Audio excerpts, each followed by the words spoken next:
Salut à tous. Hello. Hello, hello. Ben voilà, donc vous nous suivez sur les réseaux sociaux depuis un moment, donc merci pour votre support et de ça. Et on voulait vous parler de l'année 2024 de Genius Lucky, se faire un petit peu une petite rétrospective de l'année. Donc on est là, on va un petit peu débriefer l'année avec vous. Je vois que Julien a mis une belle chemise d'ailleurs pour l'occasion. Ouais, carrément. Aujourd'hui, c'est le jour de fête. On fait le repas de Noël. Voilà, donc on va un peu débriefer toute cette année 2024. Et il y avait Une grosse plein de année. choses qui s'est passées cette année. C'est clair. Moi, j'ai le sentiment que c'était 5 années en une. Donc on va tout vous expliquer. Donc, pour commencer en fait cette année, honnêtement, je sais pas trop. On a fait une liste de tout ce qu'on a fait dans l'année. Je sais pas trop ce qu'on a fait au début de l'année parce que janvier-février, il y avait rien de très marquant. Si, bah, en tout cas, moi, j'étais en train de travailler sur Genius Lucky Pro. Voilà, donc il s'est peut-être pas passé grand-chose, on va dire, d'un point de vue visibilité. Mais en tout cas, nous, on était au charbon et puis on a quand même pas mal travaillé sur les prémices de Genius Lucky Pro. Un des grands objectifs pour 2024, c'était de sortir la version pro de Genius Lucky avec les cartes et tout ça. Et donc, on s'est dit, dès le mois de janvier, on y va, on le design pour après le construire pendant l'été. Ça, on avait bien compris qu'il fallait qu'on le construise pendant l'été parce qu'on voulait que ça sorte à l'automne. Donc, vous voyez, il y a quand même un petit peu de réflexion, de planning stratégique, hein. Je pense que ce qui est important à comprendre, on est trois dans l'équipe des Genius Lucky, mais on ne travaille pas seul. Et c'est vraiment important dans le développement de produits, de start-up, d'être bien entouré. Et en 2023, on était accompagné par Jenny Lem, Mhm. qui nous accompagnait pendant une année parce qu'on a gagné le prix. Prépare tes pitch, Prépare tes c'était pitch. voilà, un espèce de concours de pitch. Et puis, du coup, on avait le droit à un accompagnement pendant un an par Genilem. Ça s'est bien passé, ça nous a ouvert des portes et tout ça. Puis, on s'est dit, ils nous ont proposé, en fait, si on voulait pérenniser l'accompagnement. Et du coup, moi, je pensais que c'était une formalité, puis qu'on allait être reconduit pour 3 ans assez facilement. Mais non, il a fallu qu'on fasse tout un méga dossier, etc. Ah ouais. Et surtout qu'on passe devant le grill. Donc, en fait, il faut imaginer, hein, on était en mars 2024. On vient de présenter Genius Lucky et là, il y a une méga table comme ça, carrée, gigantesque, avec franchement une quarantaine de chefs d'entreprise, responsables de banques et tout ça. Donc, toute l'économie valdo-genevoise était là, en fait, pour en fait décider si oui ou non on rentrait dans Genilem et on pouvait le pérenniser. Et ça s'est bien passé, hein. C'est super bien passé, mais c'est vrai, il fallait bien travailler pour préparer le dossier, pour préparer le plan pour les prochains 3 ans, pour le montrer qu'on est sérieuse dans ce qu'on fait. Puis en fait, au mois de mars, on a une petite surprise liée à notre ami Stéphane. Tu veux le raconter? Ouais, carrément. Bah, souvenez-vous, l'année dernière, donc, on a participé au Salon du patrimoine à Paris. Pour nous, c'était une vraie première, un peu l'aventure de monter à Paris, présenter notre projet. On était tout excités. Et puis, on a eu la chance, le jeudi, de recevoir Stéphane Bern à notre stand. Donc, c'était assez ouf. C'était un moment un peu suspendu. Et il a bien accroché sur notre projet à tel point qu'il nous a dit, bah voilà, cette année, on aimerait bien en parler dans notre magazine Mission Patrimoine et en faire un des coups de cœur. Il n'a pas dit ça comme ça. Il n'a pas dit ça a pas comme dit ça. Il a dit ça, j'adore. Pas dit ça comme ça. Il était à la table, etc., avec tout son petit crew, son équipe en fait, qui le suivait. Et puis il regarde nos médailles, puis il dit à quelqu'un, il dit ça hein, pour le magazine, ça c'est coup de cœur. Et après il part. Et on n'a plus de nouvelles d'eux pendant des mois, hein, très clairement. Et qu'est-ce qui se passe au mois de mars? Bah, au mois de mars, on s'aperçoit qu'il a tenu parole et que dans son magazine Mission Patrimoine, on se retrouve parmi les coups de cœur du Salon 2023. Et c'était même plus rigolo parce qu'on n'a pas vu, on n'était pas informés, ils n'ont pas venu vers nous. C'était un de nos clients qui a dit « Ah, super cet article !» Ouais, on reçoit un message WhatsApp hein, de Pierre qui se reconnaîtra. Et Pierre qui nous envoie, et vous êtes dans Mission Patrimoine. Et voilà, en tout cas, c'est génial. C'est 300 000 exemplaires hein, parus en France, etc. Donc, une belle mise en lumière. On était assez contents. Au mois de mars, on a eu le lancement d'un super projet qui était important pour l'année et puis qui préfigure pas mal de projets qui vont venir aussi.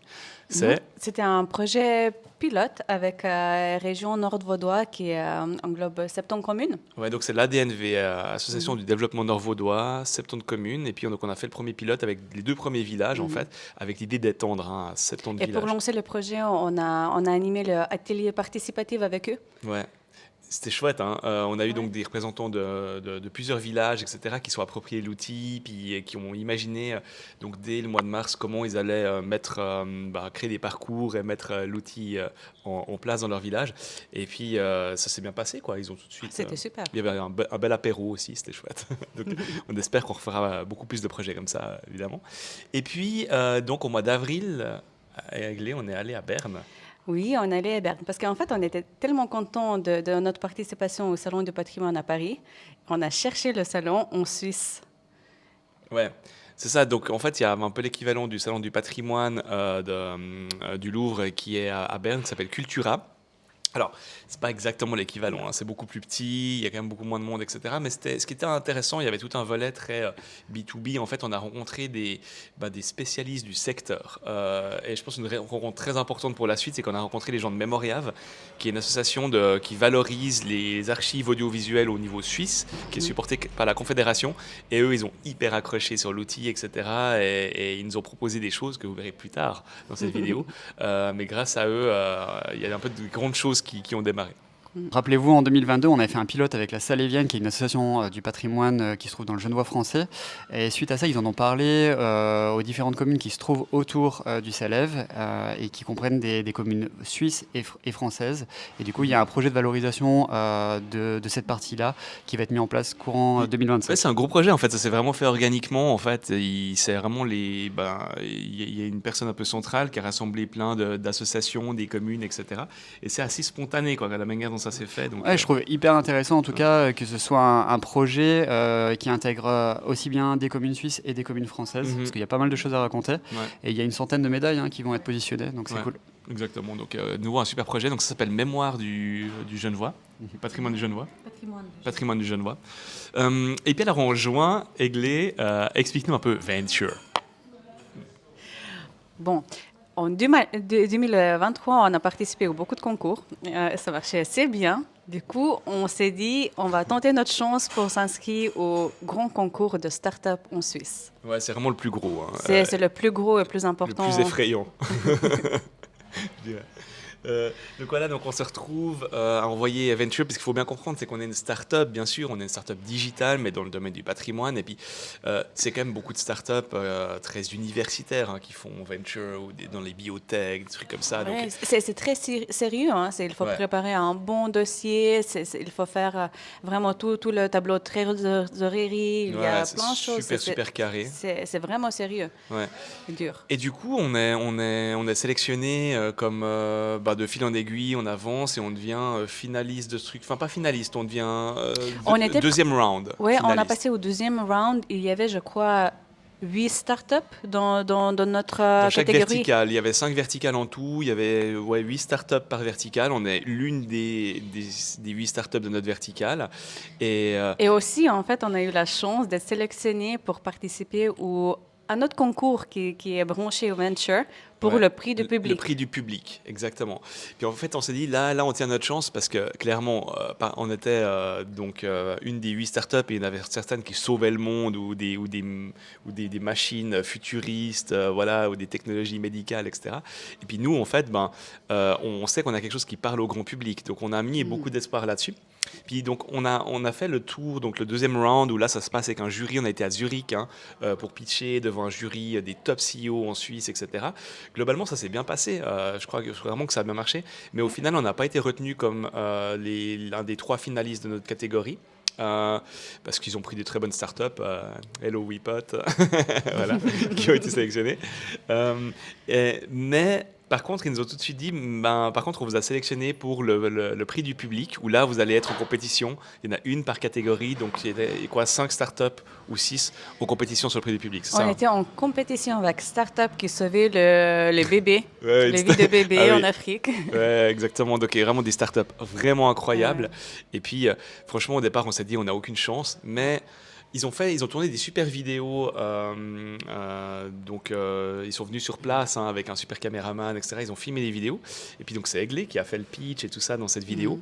Et puis quand ils ont partagé ça, et nous on l'a partagé sur les réseaux sociaux, on a vu que les gens quand même commentaient, likaient, qu'il y avait vraiment un certain engouement pour notre truc. Et là on s'est dit, peut-être qu'on a une chance, quoi. Exactement, mais en fait ça a montré l'importance de créer la communauté autour de nous pour que ça nous soutienne et pousse plus loin. Donc, c'est pour ça, si vous regardez cette vidéo puis que vous dites mais est-ce qu'on est assez bon, etc. en tant que startup, oui, et même si vous avez quelques centaines de personnes, vous avez une communauté et de gens qui peuvent vous aider. Puis en fait, après c'était un truc au vote, donc on a vu que les gens votaient et tout ça. On a même envoyé aux gens de notre quartier, tout ça, côté hyper cool, qui ont aussi voté. Puis il y a une sorte d'effet boule de neige. Puis au final, donc la grande finale, on se retrouve à l'ETH à Zurich, super sérieux, hein, la soirée, etc. Il y avait Doris Leuthard dans la salle, il y avait vraiment des gens, Kudelski qui était là aussi, enfin vraiment des gens super importants dans le domaine de l'innovation. Et puis on est élu prix du public, Tadam Venture 2024. Genius Loki.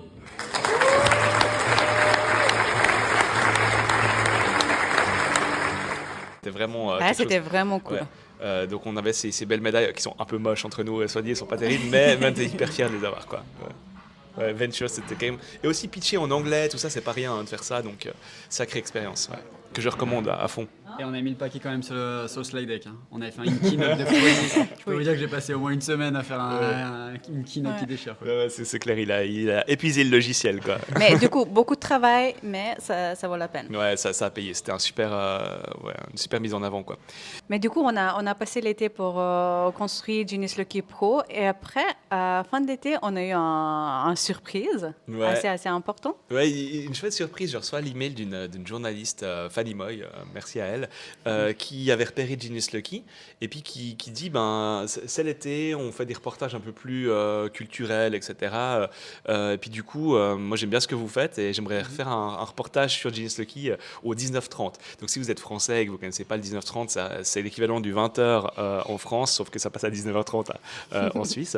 Et du coup, là, on a une journée de tournage à Bursin, que je remercie aussi, hein, qui sont un super village, un village magnifique, qui avait déjà créé les premières médailles et tout ça. Puis on a été filmé à Bursin avec leur participation. C'était super intéressant parce que c'est vraiment le reportage très complet qui montre l'outil, mais montre aussi l'importance, il montre les clients, il montre les participants aussi qui ont créé le contenu. Ouais. Puis là c'est vraiment une super expérience. On a passé une matinée de tournage pour au final 2 minutes d'antenne. Mais c'était... Et donc il y avait les journalistes qui étaient là, il y avait un super caméraman, il était venu avec un drone pour faire des images du village. Enfin, c'est tout un truc, on ne se rend pas compte quand on regarde le téléjournal comme ça, mais en fait c'était vraiment une super opportunité. Et j'ai encore des gens l'autre jour qui, même maintenant qui disent « Ah oui, on t'a vu à la télé ». Alors, bon, ça date d'il y a 6 mois, mais ils m'ont vu à la télé. Donc c'était... Et ça, en fait, grâce à cet reportage, on a eu les clients qui sont venus vers nous. Ouais, c'était vraiment une super mise en lumière, quoi. Et donc ça, c'était à la fin de l'été, au mois d'août, en gros. Et puis ensuite, la rentrée, mois de septembre et tout ça, et là, on a vraiment mis les piles pour construire Genius Lucky Pro. On a fait beaucoup de tests utilisateurs pour vraiment pousser jusqu'à le bout, pour tester tous les features qu'on a développés. Puis on a aussi pris le parti, on savait qu'on ne pourrait pas avoir quelque chose de fini, de finalisé. On voulait annoncer au mois de septembre, c'est un peu là où les choses repartent et c'est le début de la nouvelle année, en tout cas scolaire. Mais enfin voilà, et on voulait l'annoncer, mais c'était pas complètement fini. Mais non, et puis comme l'année précédente, on avait participé au salon du patrimoine et on savait que c'était une super opportunité. On s'est dit 2024, on y retourne. Et puis l'idée, c'est cette fois-ci de présenter notre nouvel outil et donc d'avoir au moins le générateur de parcours. Voilà, donc on s'est mis les piles. Ouais, on a vraiment bossé là. Et je pense qu'il y avait un gros travail de priorisation aussi. Je crois qu'on n'a jamais aussi bien travaillé, très franchement. On était hyper organisé, on a su ce qu'on gardait pour plus tard, on a su ce qu'on devait absolument avoir fonctionnel pour que ça soit prêt, qu'on puisse déjà le mettre entre les mains des clients, etc. et avoir quelque chose de vraiment efficace et fonctionnel, quoi. Je pense aussi que ce qui a aidé pour travailler mieux, c'était vraiment, on s'est mis un peu le scénario, qu'est-ce qu'on voudra montrer aux personnes qui viennent vers nous au Salon du patrimoine. Du coup, c'était très, très clair qu'est-ce que doit fonctionner et fonctionner bien. Il y a une chose qu'on n'a pas dite, mais qui est hyper importante aussi, c'est qu'on a pu avoir un peu de sous. Parce que vous comprenez bien que construire quelque chose, surtout de cette qualité-là, ça coûte de l'argent, c'est compliqué. Et puis du coup, on a eu le coup de pouce de la FIT. Donc la FIT, c'est la Fondation pour l'innovation technologique. On avait déjà eu un FIT Grant en 2023 de 20 000 francs. Puis là, on a eu le droit à un pré-seed. Donc c'est un prêt, hein, c'est pas qu'ils nous donnent l'argent et nous le prêtent. Mais ce pré-seed est très bien tombé parce que c'est ce qui nous a permis de construire Genius Lucky Pro, en fait. Donc de nouveau, c'est pas simple d'avoir ce genre de prêt. Il faut faire un gros dossier, il faut aller le défendre. monde, devant des gens hyper smart qui comprennent la technologie et tout ça. Donc il y a toute une série un peu d'interviews, enfin de pitch, etc. Mais au final, ce qui est génial avec la FIT, c'est qu'une fois que la décision elle est prise de t'aider, ben, ils libèrent les fonds très rapidement. Je crois que vraiment en 2 semaines, c'était sur le compte. Et du coup, on peut utiliser cet argent à bon escient pour faire des choses. Donc je pense que vraiment, dans le canton de Vaud, c'est un outil absolument capital à avoir. Parce que sans la FIT, on n'aurait bien sûr pas pu le faire à cette vitesse-là et à cette qualité-là. Ouais, clair. Et puis, quand bien même vous avez les fonds, il faut quand même prioriser. Ouais. Donc nous, on s'est dit qu'est-ce qui a le plus d'impact aux yeux de nos clients, et on a clairement identifié que c'était vraiment la création de parcours. Ouais. Donc c'est ça vraiment qu'on a développé en premier. Ouais, puis on a vu que leurs yeux brillaient avec ça, mais aussi on a fait pas mal d'interviews de nos clients, on leur a présenté déjà c'est ce qu'on fait aussi à côté avec Design Sprint, donc finalement on a cette expertise-là, mais de montrer des prototypes, apprendre ce qu'il faut faire avant de construire, c'est super important pour Deris qui est ce qu'on construit. Et puis donc on arrive finalement au mois d'octobre, donc Genius Lucky Pro est sorti, a été annoncé, etc. Puis on s'est dit let's go, on va à Paris pour présenter tout ça, et là tu nous racontes ça, Julien? Ouais, alors on arrive avec, on va dire, une année d'expérience. On retrouve en fait parmi les stands qui nous entourent des gens qui sont là depuis des années. Certains sont là depuis 20 ans, donc c'est incroyable. Ouais. Et puis c'est en gros une petite famille. Donc on est super content de les retrouver. On installe notre stand, donc cette fois-ci on vient avec un peu plus d'expérience. Joli stand cette année. Ouais, joli stand. Aigle et Steph, ils ont géré. On avait un nouveau système de badge. Donc c'était plus facile à mettre en place.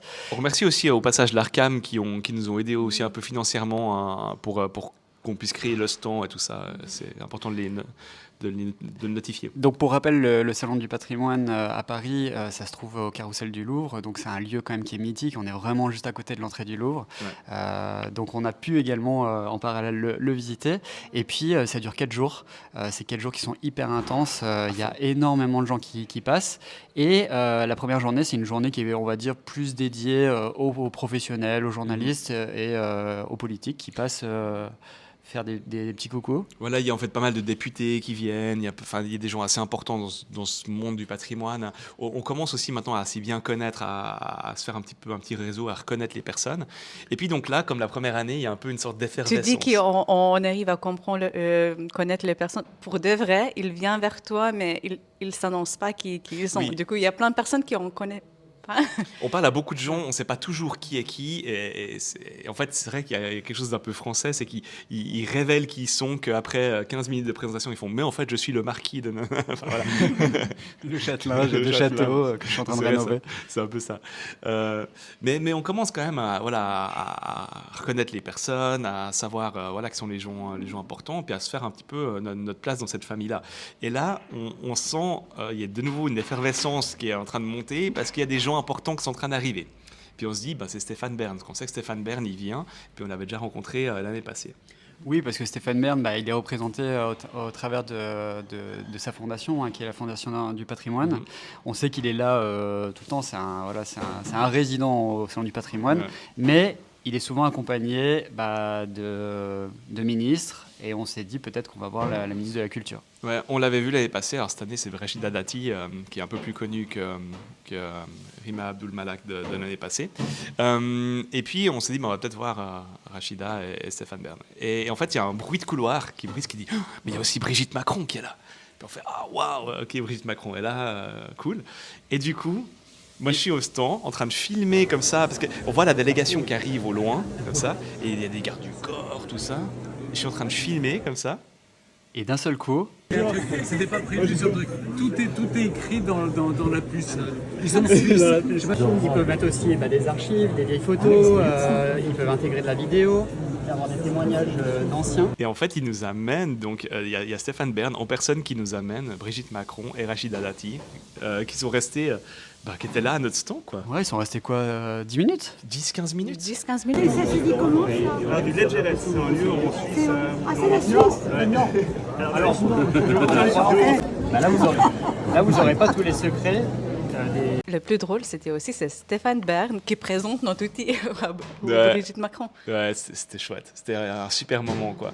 Et Enfin, vraiment, on l'a pas vu venir. Moi, je suis là parce que je suis en train de filmer, puis vu qu'on avait rencontré Stéphane Bern l'année passée, on s'est dit, il va pas s'arrêter cette année non plus, quoi. Puis du coup, je filme juste pour les voir passer. Et en fait, quand tu les vois pivoter vers toi, puis arriver, et voilà, et regarder ton produit, puis en plus passer le temps, parce qu'ils ont été hyper chouettes, hyper sympas. On a eu des bonnes discussions. On s'est bien marré, en fait. Ouais, clairement. Et puis franchement, on est hyper chanceux parce que faut savoir qu'ils s'arrêtent pas sur tous les stands, quoi. Maintenant, il y a Ils doivent- 300 stands. Voilà, il y a 300 stands. Ils doivent avoir un parcours un peu défini. Mhm. Et c'est tombé sur nous une Ouais. fois de plus. Donc ouais, super Pe- visibilité. Peut-être cette année, on était quand même un peu plus sur le parcours officiel. L'année passée, clairement, c'était un coup de chance, c'était un hasard. Là, on a quand même senti que, en tout cas, Stéphane voulait clairement les amener là. C'était et merci Stéphane, merci.